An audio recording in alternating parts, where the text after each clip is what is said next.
So Royce just came out with his new album, The Allegory, and the singles leading into the record really had me excited. You can't go wrong with Anyone Griselda.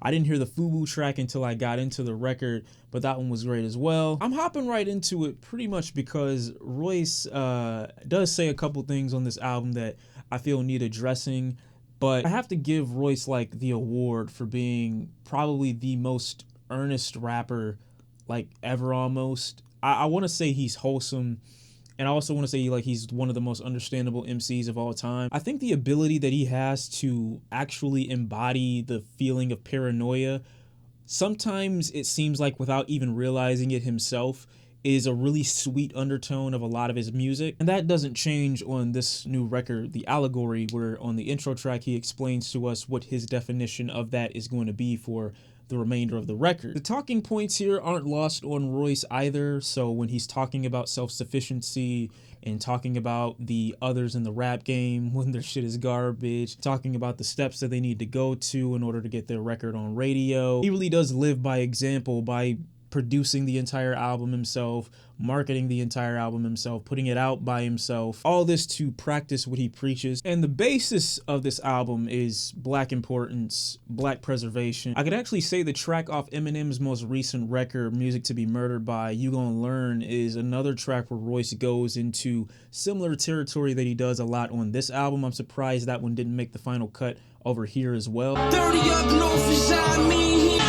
You mean to tell me Royce produced this? Breaking every generational curse in life. Listening to this track over and over and over again, and then seeing him utilize the importance of breaking curses as he references Yellow Wolf, as he references white privilege and hip hop, and saying that the cycle needs to be broken. If he sees it, he has to address it. If he sees it, he needs to make others aware of it so it doesn't continue. Seeing him address the Yellow Wolf situation in this track, and his beginning lines are, "I'm gonna break the cycle," are really prophetic. The sampling on this track is so beautifully soothing. I'm a dog with rabies, playing the hard and drop Mercedes. Pupils dilated like I'm Sada Baby. Subtle references to Detroit and Detroit rappers like Sada Baby. I really like the track Thou Shall as well because of its ghostly nature and this kind of sense of eeriness that lingers in the background. Also really like the line, "You couldn't make a classic out of that trash if you had Brenda drop it." Vince Staples needing more credit for his more OG-like dominance over the tracks that he's been featured on recently, not only this one, but also the Boley James album. He's coming across a lot more mature and aware in these newer cuts than before Vince Staples. His voice actually seems to have aged in the same way. Royce does use singers on this project, much like Lupe does, in the way that I don't really feel that attached to them.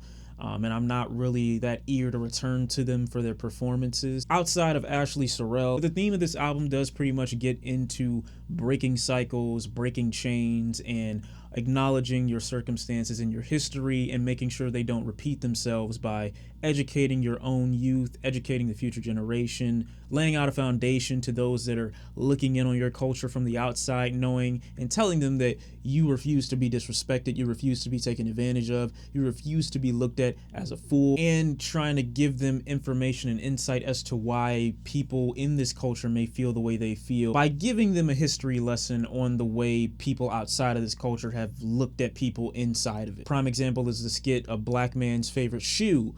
Another example of the skit is the ice cream song, where we get this woman who's telling everyone that's surrounding this ice cream truck and the ice cream man himself about the origins of the ice cream song and the melody in itself. And the ice cream man at the end pretty much says, "Hey, ain't you that lady?" He's not paying attention to a word she's saying. I think putting that little piece in to show how people overlook such blatant racist overtones are what makes some of the album a little bit more specific. They make it a little bit more insightful. Also really like the perspective track where Eminem gives his narration on the culture and talks about how important it is that people from all different aspects and walks of life have found a place for themselves in hip-hop. At the same time, Eminem does acknowledge how much has been stolen from black culture, and I do like the blatant undertone of Eminem being the one to discuss a topic like that, especially as he references Elvis Presley. Eminem, from my perspective and from many listeners' perspective, can probably be looked at in a similar boat to Elvis, but I think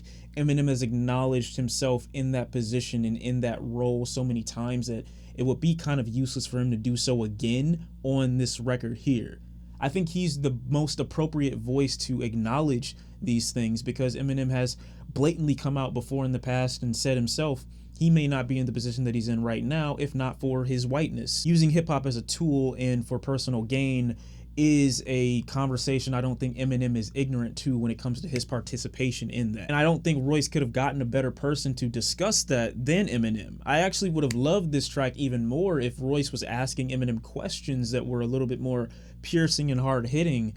This probably would have been one of my favorite tracks since it's not even technically a song. Point is, there's a lot to like about an album like this. The fact that Royce made it himself while also at the same time tackling issues that plague the black community and plague our overall trajectory in the world beyond rap music. I like how he handles a lot of those topics and provides insight and reasoning for many of them.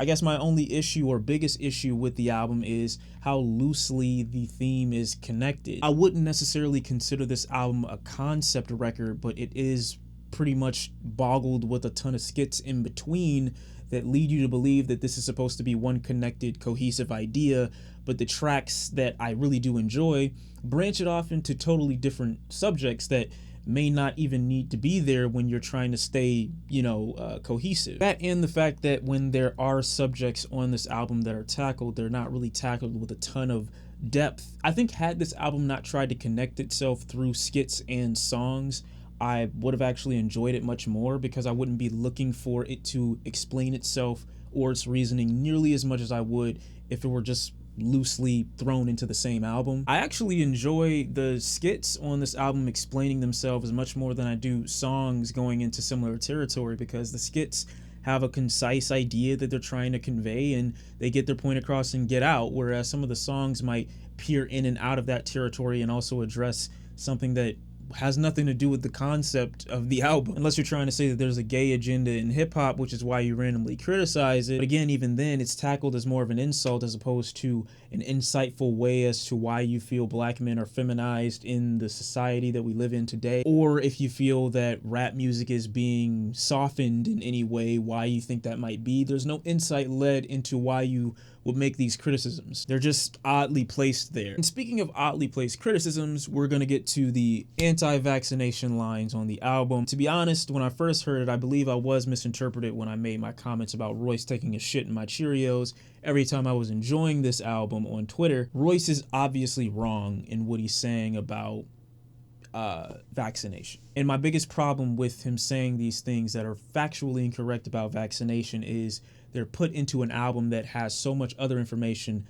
factually correct and objective when it comes to black people's history in America. Partnering factual information with opinion and paranoia aren't a proper mix for me. And when you're looking at the overall intelligence and understanding that the allegory from Royce da 5'9" is trying to achieve, it's really noticeable when you see something so overarching. But remember, I said in the very beginning of this review that Royce da 5'9" is probably one of the most earnest characters in hip-hop of all time. And I still believe that despite what he said on these lines. If I go back through Royce da 5'9"'s discography and through his history, I can see an album themed off of himself, Book of Ryan, where he talks about his struggle with alcoholism.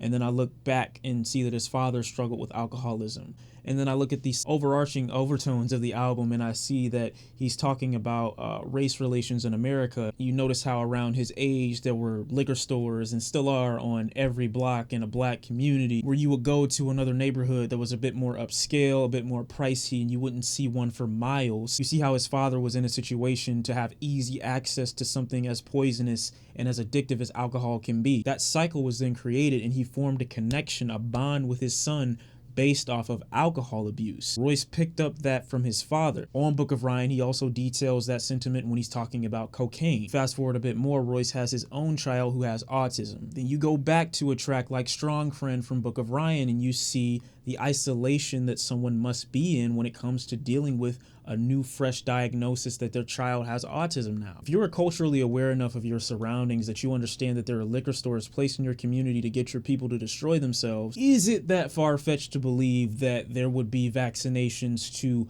black children specifically to give them certain diseases or certain setbacks? It's not unreasonable. Is it incorrect? Yes. Is it unreasonable? No. Royce has literally seen this happen to his father and to himself. The access to these things. What are you told when you're younger? From your parents, more likely than not. You're told not to take anything from strangers, but you go to a doctor and the first thing you get is something from a stranger and you don't know what it does. This is a socially acceptable thing to do because there's an expectation upon doctors to know what it is they're doing. But then when you're aware enough to know the racist history that a lot of the medical industry has, you look at it and you kind of wince. The thought of being to a point in your life that you've been through and come through so much, and you have to question something as simple as a doctor that's supposed to treat everyone equal. Do I think Royce's paranoia is so irrational that it doesn't need to be mentioned?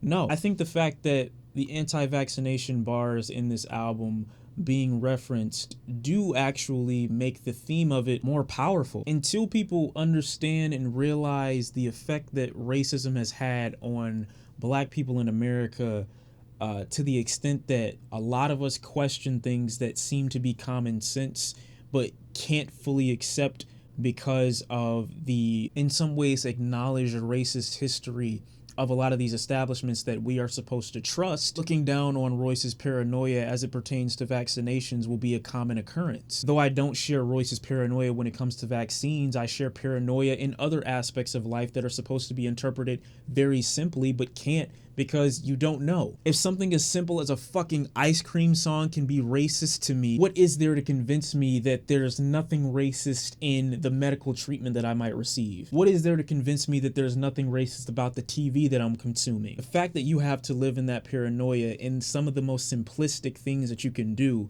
because there's so many racist overtones in some of the biggest establishments that you should never have to expect there to be racial overtones in. The question of, is this vaccine actually good for me, doesn't become such a crazy thought. Anti-vaccination for black people is just a symptom of racism.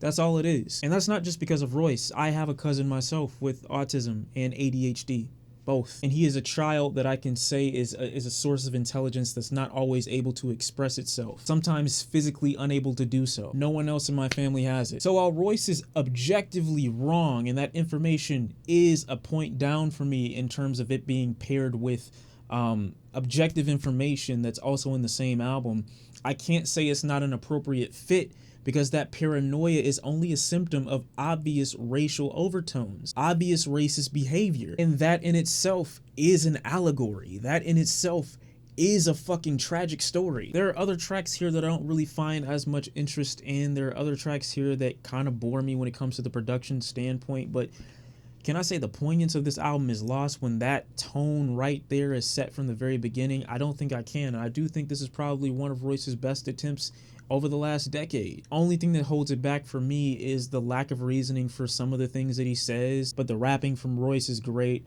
I think the features are well placed. I think the bars are really there. There's nothing overtly corny about this album. Doesn't make me want to return too often because of its concept, but it is still a really strong effort. Royce da 5'9", the Allegory. How I feel on it. I think Royce did a good job with this one, and that's just how I'm feeling. Thank you for watching. I'll see you in the next one, and I'm out. Peace.